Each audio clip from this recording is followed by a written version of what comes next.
aujourd'hui, par exemple? Oui, enfin, Une question toujours, hein. je suis pas du tout convaincu. Je pense qu'anatomiquement, nous sommes exactement identiques Oui, aux êtres qui étaient autrefois. Donc, c'est plutôt au niveau de la conscience qu'il y aurait une différence. sauf que voilà, Mais la conscience peut être illusoire aussi. là comme on On en interroge... a parlé, j'en parlais avec Anne. Je disais que les choses n'ont pas tellement changé, même si les gens tiennent des discours différents. En fait, ça change rien. Il y a du langage, il y a du verbiage, mais finalement, le monde continue à tourner comme il a toujours tourné. Voilà, bon, c'est un premier Alors, point.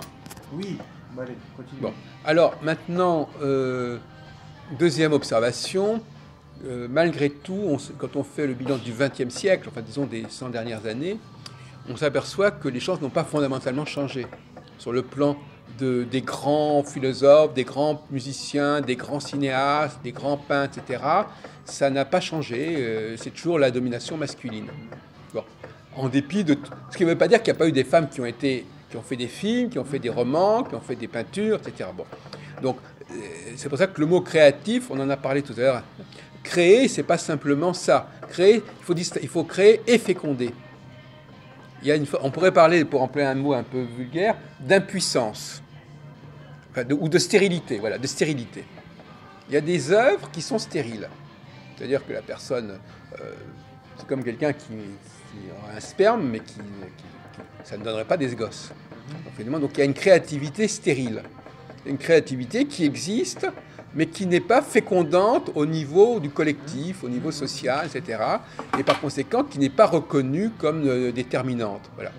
Effectivement, les femmes, quand elles se lancent dans la créativité, seraient victimes d'une certaine forme de stérilité.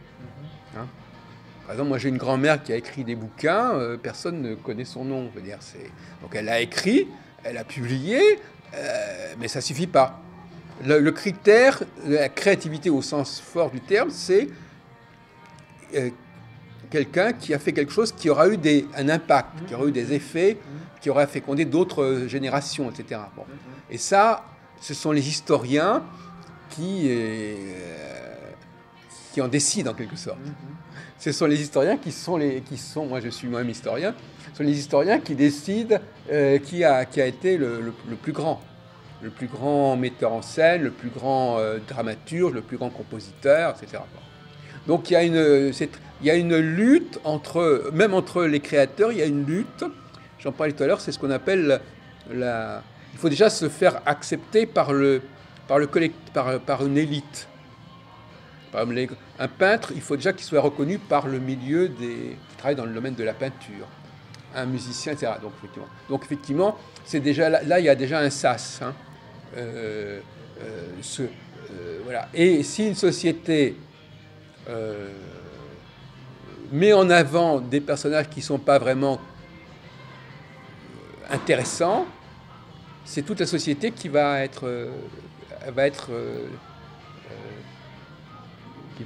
perdre dans cette histoire.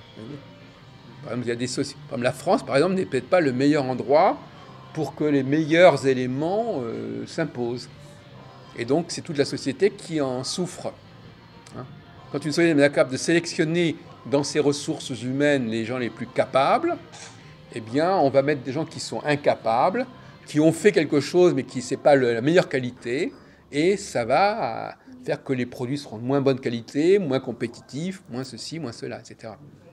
En fin de compte, c'est le problème de la concurrence. En fin de compte, une société qui n'est pas concurrentielle, on s'en fout. Mais dès qu'on est dans un processus concurrentiel et qu'il y a une autre société en face ou une autre entreprise en face, là, on ne peut pas plaisanter. Il faut prendre les meilleurs. Quand il n'y a pas ce phénomène concurrentiel, on peut me prendre des gens qui ne sont pas vraiment intéressants, ça ne changera rien. Mais nous vivons dans un monde hyper concurrentiel, je trouve. Dans tout le domaine culturel, économique, quel que soit, voilà. Donc, et là, on a quand même intérêt à choisir les meilleurs. Et pour que je choisisse... Alors, moi, je disais tout à l'heure à cette dame, je disais, quelque part, les hommes sont suffisamment fair-play pour reconnaître que, par exemple, celui-ci est meilleur que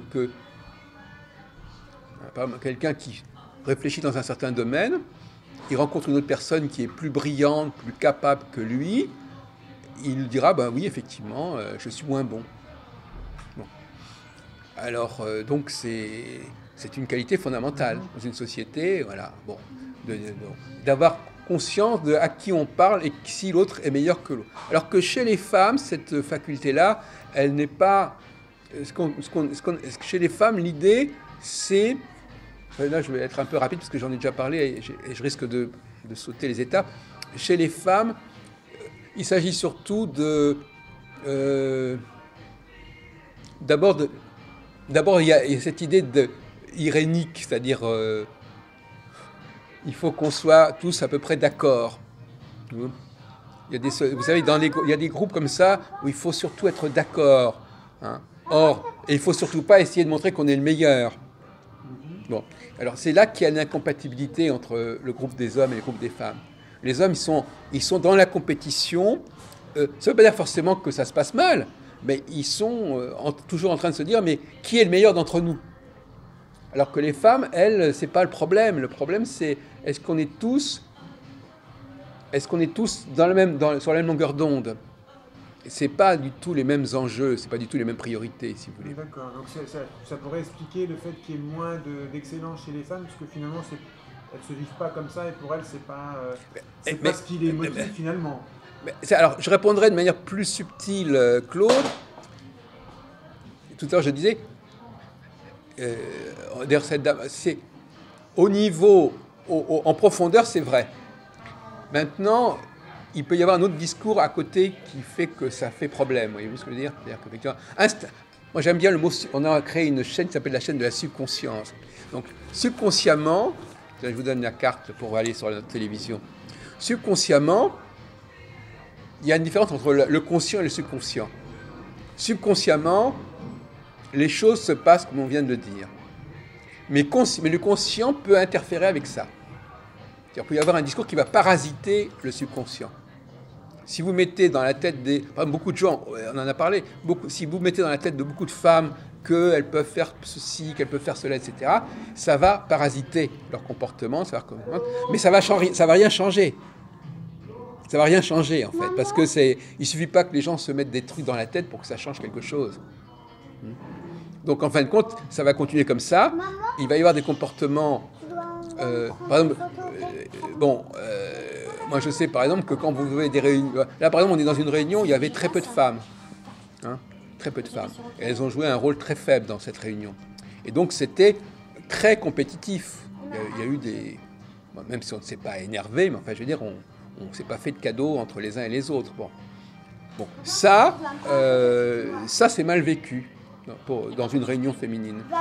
Hein, on n'est pas là pour montrer qu'on est le meilleur. Alors que là, quelque part, on est dans une sorte d'émulation et de rivalité. Il faut que je dise des choses plus intelligentes que ce qu'a dit celui qui a parlé avant moi. Bon, mais ça, c'est pas la même démarche. Alors pourtant, c'est quelque chose qui, effectivement, c'est plus masculin, a priori, mais est-ce qu'on ne retrouve pas dans certaines femmes de pouvoir une certaine compétence et ce goût, justement, de la compétition, de la pertinence, et du coup, d'une sorte d'accès à une vérité, Est-ce qu'il n'y a pas aussi ce goût-là? Moi, j'ai l'impression que quand j'écoute certaines femmes politiques, certaines femmes d'entreprise, je sens cette puissance. Oui, mais alors justement, cette volonté d'affirmation. Alors justement, d'abord, premièrement, c'est là que c'est délicat, parce qu'il y a un mimétisme. Alors, il y a un mimétisme qui fait que certaines femmes veulent agir comme les hommes. Pourquoi ne voudraient-elles pas agir comme telles en soi, pour les mêmes raisons que les hommes le font? Ah écoutez... Comment savoir si les femmes ne sont pas en mimétisme et non pas les hommes, ne seraient-ils pas eux-mêmes en mimétisme par rapport à d'autres hommes, du coup? Comment définir, quels critères peut-on dire qu'on est en mimétisme ou qu'on exerce une qualité propre en soi c'est ce que dit René Girard. Le problème, c'est que le mimétisme crée de la confusion dans une société. On ne sait plus qui fait quoi. Une société qui est hyper mimétique, c'est une société où on ne sait plus qui fait quoi. Mais ce qu'il faut comprendre, c'est que derrière ce mimétisme, qui est une sorte d'écume des choses, il y a la réalité.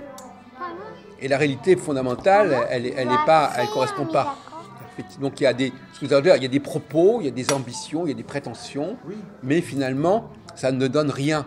Oui, après tout, on juge sur les actes, on juge concrètement sur les faits. Voilà. Sur une parole qui est pertinente, qui est Donc bonne, finalement, on s'aperçoit que on s'aperçoit que les discours des uns et des autres, les idéologies des uns et des autres ne changent rien. Comme on dit, les chiens aboient, la caravane passe. Oui, non, mais ça, Donc ça, finalement, mais c'est des propos qui ne résistent pas, qui ne résistent pas, en fin de compte, c'est vrai. Mais ça n'empêche pas qu'il y a des sociétés qui fonctionnent très mal, où effectivement, Oh, mais c'est moche. il y a des aberrations qui peuvent se produire. C'est moche, maman. Qu'est-ce que je veux dire? C'est-à-dire qu'il y a des sociétés qui fonctionnent tellement mal qu'on ne sait plus distinguer les meilleurs éléments des éléments médiocres. Et c'est là que les femmes arrivent à s'en sortir quelque part. Dans une société qui fonctionne très mal. Et puis alors il y a ce qu'on appelle le phénomène de l'interchangeabilité. C'est-à-dire que plus la qualité du travail est faible, plus les compétences nécessaires dans un groupe donné sont faibles, plus il est indifférent qu'on ait des hommes ou des femmes. Voilà. Donc effectivement, donc si vous, Tu peux l'appeler moche, s'il te plaît. si vous fonctionnez avec une société, dans une société qui est très peu compétitive, on ne pourra pas faire la différence. Par exemple, il y a des métiers qui sont n'importe qui, le premier venu peut faire l'affaire, et puis il y a tout le problème de la technologie qui va faciliter la pratique de certaines choses. Tout ça, ça fausse complètement. Donc voilà, ce n'est que l'excellence qui permet de différencier. C'est comme si, par exemple, vous aviez une course à pied, si les gens marchent à 1 km à l'heure, tout le monde sera dans le coup. Si vous accélérez la marche, ben, il va y avoir des différences qui vont se produire. Donc une société qui est très lente, qui est très médiocre dans son mode de fonctionnement, dans ses ambitions, eh bien, à ce moment-là, elle ne sera pas sélective. Donc, en fin de compte, les femmes ne se font remarquer que dans une société qui ne sont pas sélectives. Et c'est souvent le cas. Parce que justement, c'est pour ça que dans certains cas, on veut tuer la sélection. Vous savez qu'actuellement, on est en train de parler de ça. On tue la sélection pour entrer dans... je sais pas, on supprime certains critères. Tout ça, le fameux débat sur le collège, etc. On tue la sélection pour justement... tuer la sélection, ça ne peut profiter qu'aux femmes, en fait. Pour que justement, il n'y a pas de sélection, donc on ne va pas distinguer. On ne va pas pouvoir différencier. Par exemple, il y a des groupes où on ne laisse pas certaines personnes s'exprimer et donner leur avis et marquer leur point de vue, parce qu'on n'a pas envie que, on n'a pas envie que ça fasse des décalages. Donc on veut que tout le monde soit bien aligné et que, par exemple, prenons le cas classique, vous dites par exemple, on n'a pas le droit à plus de 3 minutes de parole par personne. Après tout le monde dit ça, les gens qui pourraient parler beaucoup plus, ils ne peuvent pas.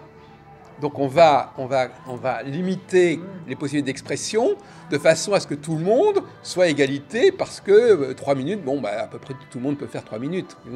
Donc on limite tout ça à un ensemble de critères de façon à ne pas pouvoir, de façon à ce que les meilleurs ne puissent pas, c'est ce qu'on appelle le nivellement par le bas, ne puissent pas se faire connaître à la limite.